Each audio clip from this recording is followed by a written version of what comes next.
Over a period of 4 years I took LSD frequently, usually in the company of a close friend, occasionally solo. I was not on a sacred quest for truth, nor did I have any scientific curiosity to test. My motivations were boredom and the desire to be entertained. I'd had anxious moments on acid. Questioned by police at 3 a.m. in the blackness of Snowdonia wilderness.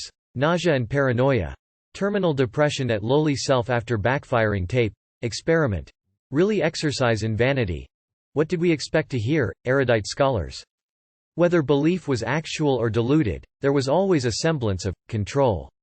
This one time I was working in a deli, finished at 7, summer night, scored some skunk, went to this friend's. Dropped a tab, chain-smoked 3 big fat skunk bombers. Sat there, stoned before I'd finished the first. Put some music on headphones, can't remember what, this was about 9. Thinking, this is pretty strong. Something panoramic kept insisting itself. Felt like a Neanderthal. Felt saturated by the tremendous excitement at the epic scale of existence. The more intoxicated I felt, though, the more a kind of treacle-like animation came to me. Felt like I was sitting in the bottomless universe, not a room. The acid started kicking in, makes my jaw feel anesthetized. My friend had been tripping for a couple of hours and was okay. We get pretentiously philosophical when we're on acid, possibly a bad idea.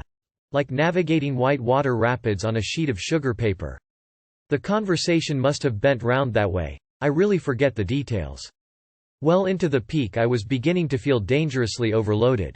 I was gripped by something, I could hardly hear the music in the background. I wasn't panicky at this stage, but I was beginning to feel like I was heavily tripping and it was getting stronger and stronger, faster and faster. I started to struggle at this point. Then I looked up. This was the peak of the trip. Orbiting above was, I was convinced and am still reluctant to deride, an awakeness, a mindfulness, an empty awake, as indescribable as it was, unformulated. A molecular cathedral, not just structural but conscious.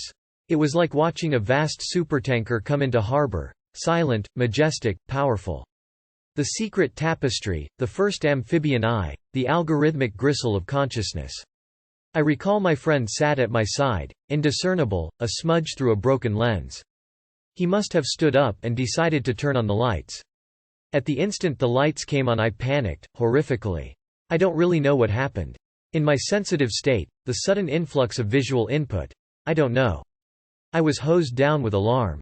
You know the glass chambers with a rubber glove in the side used for handling dangerous materials? I felt like my existence, myself, had been slipped into something like the rubber glove. Visually everything was two-dimensional. Reaching my hand out into no depth, perspective foreshortening seen as literal shapes. Everything shimmering and changing in a visual soup of color fields. My friend instantly saw I was in a bad way, and stuck with me and tried to comfort me through it. I found myself drinking water, the sensation just numbness at the point on the painting where my mouth was. He tried to cook something to take my mind off it, but I couldn't eat and I got mildly hung up that he was offended by this. He showed me a photograph of his baby niece. I remember thinking, that's just part of the process, nothing to get cute about. Cycles of panic attack were hitting me, felt like they were going to explode. It was horrific, I felt completely miswired, the fit was too tight. Come dawn I was still panicking badly, but felt like I could just keep on top. I cycled home at about 7 in the morning, still going. It took me till 3 in the afternoon to sleep, which I did briefly for about 40 minutes. Upon awakening, I sensed something had been irreparably altered. I didn't feel out of the trip, it wasn't like a comedown. Any comedown I had was like the abatement of a swelling after something new has been grafted on. I remember seriously thinking, I can't live like this.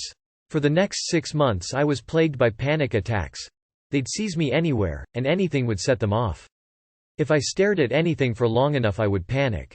I cannot touch anything that is mildly hallucinogenic, even weed. Otherwise I start tripping again for hours, and it's always horrific.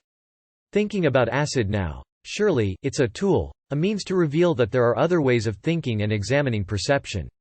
But what are we going to do with that knowledge? Brains are going to change. Maybe acid won't affect them one day.